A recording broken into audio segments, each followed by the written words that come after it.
Hello students, welcome to today's session. I am S.K. Nigam, your chemistry teacher, and in today's session I will teach you some concept of chapter number 5 of NCERT chemistry, that is surface chemistry. So in today's session I will teach you about the preparation of colloids. So basically we will discuss three methods. The first one is the chemical method, the second one is the Briggs arc method, which is also known as electrical disintegration method, and the third one is the peptidization. Okay, so let's begin.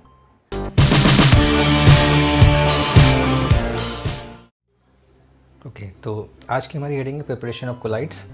तो collides को prepare करने के लिए हम इसको दो heading में, दो पार्ट में डिवाइड करते हैं। जो हमारा पहला मेथड होता है उसको हम कंडेंसेशन मेथड बोलते हैं, कंडेंसेशन मेथड, और जो दूसरा मेथड हमारा होगा वो हमारा डिस्पर्जन मेथड होगा। ओके, तो टोटल 3 मेथड्स हमें पढ़ने हैं, जिसमें से कंडेंसेशन में हमारा केमिकल मेथड जो हमारी NCERT में है, केमिकल मेथड। देन इसमें हम दो मेथड पढ़ते हैं, एक है Briggs arc method and second one is peptization.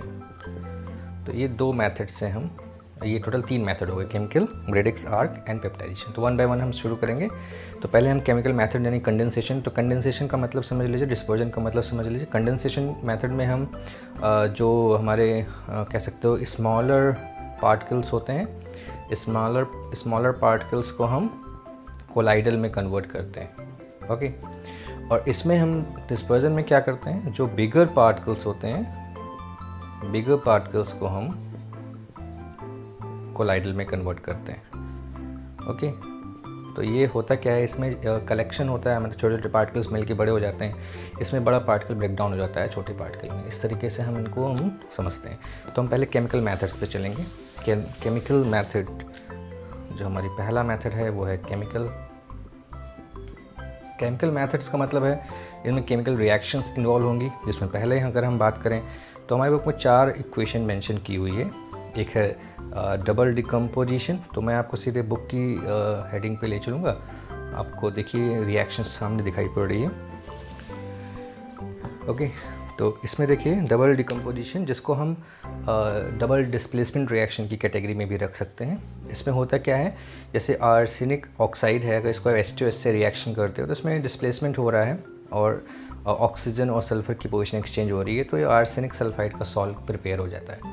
Okay, then उसी तरह से ऑक्सीडेशन रिएक्शन केमिकल मेथड में जनरली हम क्या पढ़ रहे हैं, केमिकल रिएक्शंस के थ्रू हम कैसे कोलाइडल को बनाते हैं। तो SO2 एंड H2S, तो H2S की बात करें अगर या SO2 की बात करें तो ये सिंपल मॉलिक्यूल्स हैं। इन मॉलिक्यूल्स को कंडेंस करना है, मीन्स उनको बहुत सारे मॉलिक्यूल्स को कलेक्ट करके हमें कोलाइडल में कन्वर्ट करना है। ऑक्सीडेशन करते हैं, H2S का ऑक्सीडेशन हुआ, सल्फर सॉल्ट बन गया। ओके, इसी तरीके से रिडक्शन है, तो ऑरम की क्लोराइड है, इसको हमने ऑरम सॉल्ट में कन्वर्ट कर दिया, यानी कि गोल्ड के सॉल्ट में कन्वर्ट कर दिया। एंड लास्ट है हाइड्रोलिसिस, जिसमें हमने फेरिक क्लोराइड की हाइड्रोलिसिस, जो हमारा जनरली प्रैक्टिकल था, फेरिक हाइड्रोक्साइड बनाते हैं, पर अभी तो नहीं कर पाओगे प्रैक्टिकल आप, लेकिन जब भी इन फ्यूचर करने को मिलेगा तो आप ये करके देखोगे। तो ये सारी रिएक्शन जो हैं ये केमिकल मैथड्स के थ्रू हो रही है। These are the chemical methods, जिन केमिकल मैथड से हम कोलाइड्स को प्रिपेयर कर सकते हैं।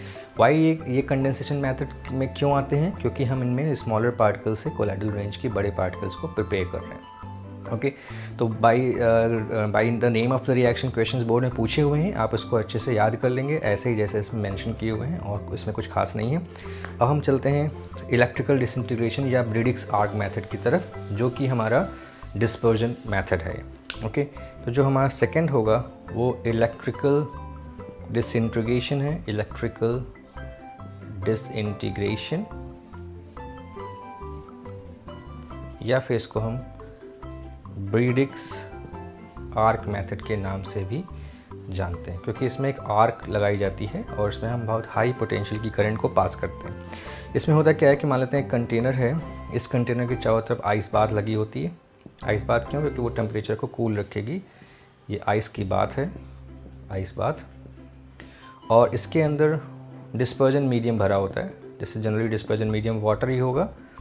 डिस्पर्जन मीडियम इसके अंदर हम भर देंगे, और इसके बाद इसमें हम 2 मेटल की रॉड डालते हैं, जिन मेटल का आपको यहाँ पर बनाना होता है कोलाइडल। ओके, जनरली जो नोबल मेटल्स होते हैं उन्हीं की हम बात करते हैं, तो इनको ये हम अलग अलग इलेक्ट्रिकल सोर्स से कनेक्ट करते हैं। तो ये जो मेटल जैसे मान लेते हैं गोल्ड का है, हैं। वाटर के साथ आपको बनाना है, इसका डिस्पर्जन मीडियम हो गया वाटर, और गोल्ड का या प्लैटिनम का या सिल्वर का, इनका अगर सॉल्ट बनाना होता है तो हम जनरली इस मेथड का इस्तेमाल करते हैं। और इसमें हम क्या करेंगे, इसमें हम बेसिकली जैसे ही इसको कनेक्ट करते हैं इलेक्ट्रिकल सोर्स से, और यहाँ पे हमने वाटर यानी डिस्पर्जन मीडियम को भर रखा है, बाहर से आइस बात लगाया है क्योंकि वो कूल रखेगा, टेम्परेचर को कम रखेगा।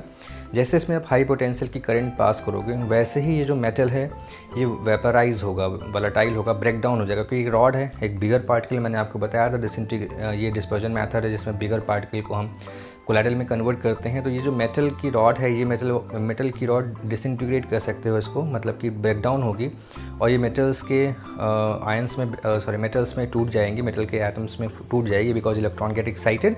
जैसे ये ब्रेक डाउन होगी वैसे ही ये वोलेटाइल हो जाएगी और ये इमीडिएटली जाके डिस्पर्जन मीडियम मिक्स होगी, और मिक्स होने के बाद उससे रिएक्शन करेगी, और क्योंकि चारों तरफ आइस बात है तो वो तुरंत उसको कूल करके कन्वर्ट कर लेंगे हम कोलाइडल में। ओके, तो पहले क्या होता है, जैसे आप इसमें हाई वोल्टेज की करंट पास करते हो तो मेटल की जो रॉड में मेटल है ये वेपराइज होता है, उसके साथ साथ जो यहाँ डिस्पर्जन मीडियम होगा वही वेपराइज होगा, बिकॉज टेम्परेचर बहुत हाई हो जाएगा।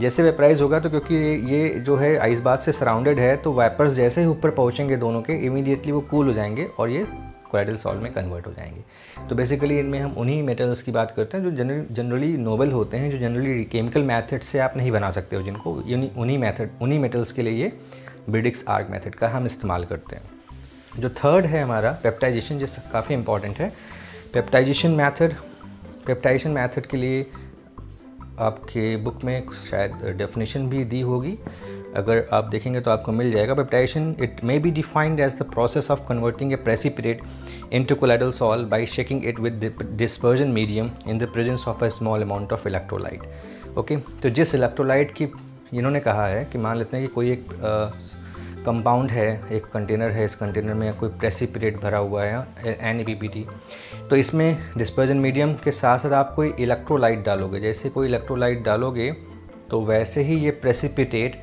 कोलाइडल में कन्वर्ट हो जाएगा। इसी प्रोसेस को हम पेप्टाइजेशन बोलते हैं, और इस प्रोसेस में जो इलेक्ट्रोलाइट यूज़ हो रहा है उसको हम बोलते हैं पेप्टाइजिंग, नॉट इलेक्ट्रोलाइजिंग। जिस इलेक्ट्रोलाइट को आपने इसमें ऐड किया है ये क्या कहलाएगा, हम पेप्टाइजिंग एजेंट कहलाएगा, पेप्टाइजिंग एजेंट। ओके, तो इस तरह से ये इसका मेथड हुआ। अब बात ये है कि ये पेप्टाइजिंग एजेंट ऐसा क्या करता है जिससे कि PPT कन्वर्ट हो जाता है कोलाइडल में। तो इसका पीछे बहुत आसान सा सिंपल सा रीज़न है कि जैसे मान लेते हैं कि कोई एक प्रेसिपिटेट है, और वो प्रेसिपिटेट का मान लेते हैं जनरली अगर अपने प्रैक्टिकल की बात करें, जो प्रैक्टिकल्स हम करते हैं क्लास 12th में, उस प्रैक्टिकल में हम FeCl3 से बनाते हैं कोलाइडल, और वो जब वो उसको आप एक्सेस हीट कर देते हो तो फेरिक हाइड्रोक्साइड बन जाता है। ओके, तो फेरिक हाइड्रोक्साइड एक तरह का PPT है ना, फेरिक हाइड्रोक्साइड एक PPT है। तो आप उसको जैसे इसमें कोई इलेक्ट्रोलाइट डालते हो, मान लेते हैं हम इसमें FeCl3 डालते हैं, तो FeCl3 जो आप इसमें ऐड कर रहे हो ये क्या है, एक इलेक्ट्रोलाइट है। तो FeCl3 में Fe3+ जो आयन होगा वो इस पर्टिकुलर FeOH होल थ्राइस को सराउंड कर लेगा, और सराउंड करने के बाद ये जो स्ट्रक्चर बन के आएगा ये चार्ज पार्टिकल में कन्वर्ट कर देगा इस PPT को, और जैसे वो चार्ज पार्टिकल में कन्वर्ट होगा वैसे ही वो PPT से कोलाइड में कन्वर्ट हो जाएगा। तो अब ये चार्ज आने से हुआ क्या, जैसे मान लेते हैं कि ये एक FeOH होल थ्राइस का मॉलिक्यूल था, तो बहुत सारे मॉलिक्यूल एक साथ कलेक्ट होंगे, PPT में कन्वर्ट हो जाएगा।